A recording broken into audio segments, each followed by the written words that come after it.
Conspiracy सच होते हैं या झूठ, ये तो मुझे नहीं पता, बट थोड़ी ना कोई हवा में आके वो स्टोरीज बुन लेगा। क्योंकि ऐसा सोच के देखो, हम सब, आप भी और हम भी कॉन्स्पिरेसी से जुड़े हुए हैं बचपन से ही। क्योंकि चाहे वो घर के पास वाली कुएं से 5 हेडेड स्नेक का सुनना या सबका स्कूल ग्रेवयार्ड के ऊपर होना। क्योंकि ऐसा है, हम सब इंसान एक चीज़ को या एक स्टोरीज को डिफरेंट एंगल देके हमेशा देखना चाहते हैं, और ऐसा कभी कभी सच भी हो जाता है, राइट। तो here are top 5 conspiracy theories related to India.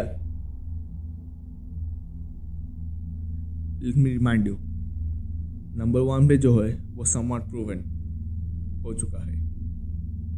Let's go. Number 1, एक आदमी जो जे स्कूल ऑफ आर्ट्स का इंस्ट्रक्टर था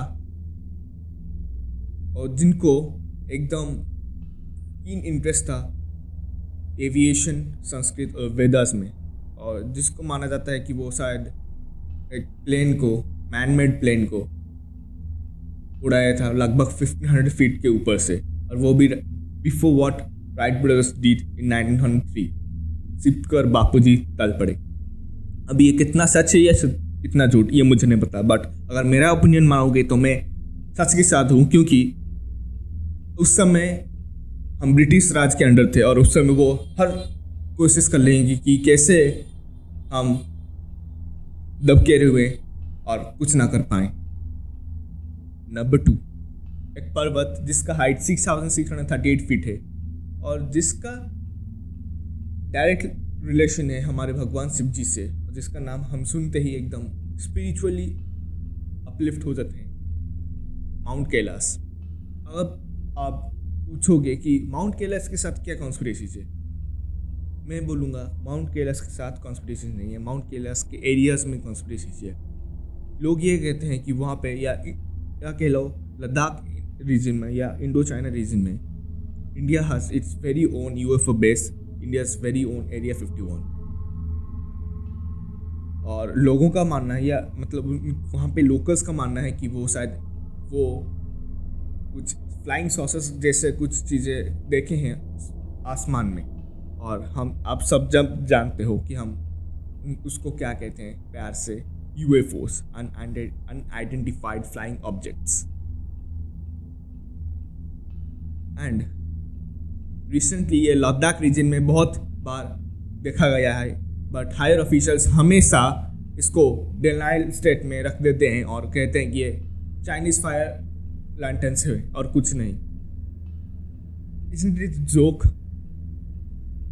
नंबर 3, डॉक्टर भाभा एक पायनियर न्यूक्लियर प्रोग्राम टेस्ट के, और अगर हम उनके राहों पे चलते तो पता नहीं आज हम किस लेवल पे होते। बट हमारे उस समय के जो प्रधानमंत्री डॉक्टर नेहरू या मिस्टर नेहरू थे, वो चाहते थे कि हम सब गांधीवादी देश हैं या गांधीवादी देश है और हम सब गांधीवादी राहों पे चल रहे हैं, तो हमारे न्यूक्लियर वेपन की क्या ज़रूरत।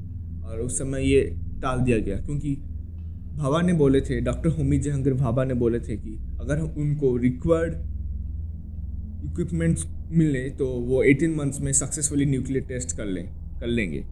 इसलिए उनको अलिजली मारा गया या प्लेन क्रैश के द्वारा मारा गया near the mountain mount blank in 1966 21 जनवरी। और ये कॉन्स्पिरेसी कहते हैं कि एक बुक है in conversation with the crew, जिसमें एक ट्रांसक्रिप्ट में ये मेंशन है कि एक interview between journalist George Douglas and farmer CIA operative mister Crawley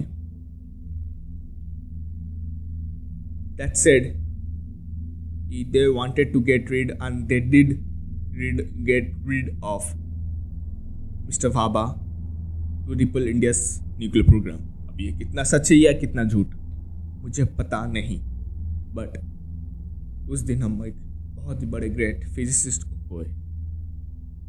अब दोस्तों नंबर 2 या नंबर 1 पे आने से पहले मैं बता दूं कि ये नंबर 2 और नंबर 1 पे एक सेपरेट वीडियोस बनाएंगे लेजेंड अननोन सीरीज़ में। और एक बात बता दूं फिर से कि नंबर 1 पे जो है वो समवट प्रूवन। नंबर 2, हमारे देश के दूसरे प्रधानमंत्री प्राइम मिनिस्टर लाल बहादुर शास्त्री, श्री लाल बहादुर शास्त्री एक दूसरे देश जाते हैं अपने आर्क राइवल के अगेंस्ट एक ट्रीटी साइन करने, और उसके साइन करने के बाद 24 आवर्स के बाद उनको हार्ट अटैक से मौत हो जाती है या डेथ हो जाती है। पर इजंट इट मिस्टीरियस थिंग? क्योंकि आप सोच के देखो, हमारे देश का एक प्रधानमंत्री है, उनके पास बेल भी था, बट ऐसे एक्सीडेंटल डेथ कैसे हो सकता है? तो कॉन्स्पिरेसी ये कहते हैं कि रशियन इंटेलिजेंस KGB उनको शायद पॉइजन दे के मारे थे, या कुछ और भी हो सकता है। क्योंकि जब उनका बॉडी जब इंडिया को लाया गया, और जब रशियन ने बोले कि वो पोस्टमार्टम रिपोर्ट के लिए बनाना चाहते हैं कुछ रिपोर्ट्स, तो हमारे इंडियन लोग मना कर दिए कि हमें पोस्टमार्टम की ज़रूरत नहीं। सच्चाई क्या है, क्यों ज़रूरत नहीं थी, अभी तक पता नहीं। ये शायद कोई फाइल्स में दबी हुई होंगी अभी तक, क्योंकि कुछ चीज़ें तो हमें पता नहीं होती पब्लिक को, पर ये हम सब जानते ही हैं क्या है ओरिजिनलिटी। अब फैमिली को जब भी पूछते हैं, वो बोलते हैं कि उनके नेक के पास कोई ब्लड स्टेन्स थे, या नेक के पास कुछ होल्स बनाए गए थे। ऐसा लगता था उनको नेक पे पेन से कुछ बनाया गया था। अब सच्चाई कितना है ये तो पता नहीं, हुआ तो था। Number 1, Netaji Subhash Chandra Bose. For me he is the greatest person exist, because अगर आप सोच के देखो कि फादर ऑफ नेशन जैसा कोई चीज़ है नहीं है, क्योंकि अगर कोई फादर ऑफ द नेशन होगा तो सिर्फ एक हमारे प्रभु श्री राम और कोई नहीं, ठीक है। तो कॉन्स्पिरेसी ये कहती हैं कि गुमनामी बाबा जो डायरेक्टली एकदम हूबहू मिलते थे हमारे नेताजी सुभाष चंद्र बोस के साथ, वो एक्चुअली सुभाष चंद्र बोस ही थे, और वो चाहते थे कि वो वैसे ही अंडर कवर रहें। क्योंकि आप एक बार सोच के देखो, वो उनके साथ लड़े थे मिलके इंडियन फ्रीडम के लिए, इंडियाज़ फ्रीडम के लिए। वो थे जर्मनी या जापान, जो कि वॉर विनर के अगेंस्ट थे, राइट। अगर आप सोच के देखो लॉजिकली, अगर सुभाष चंद्र बोस उस समय बाहर आते तो कितना सैंक्शन लगता है इंडिया के ऊपर, क्योंकि वो डायरेक्टली एक दुश्मन हो गए थे उनके अगेंस्ट, जो मतलब ब्रिटिशर्स या जो वॉर विनर्स थे, राइट। अब मैं आपको एक बोलूँगा बात कि आप एक बुक पढ़ो बाय अनुज धर, व्हाट हैपेंड टू नेताजी।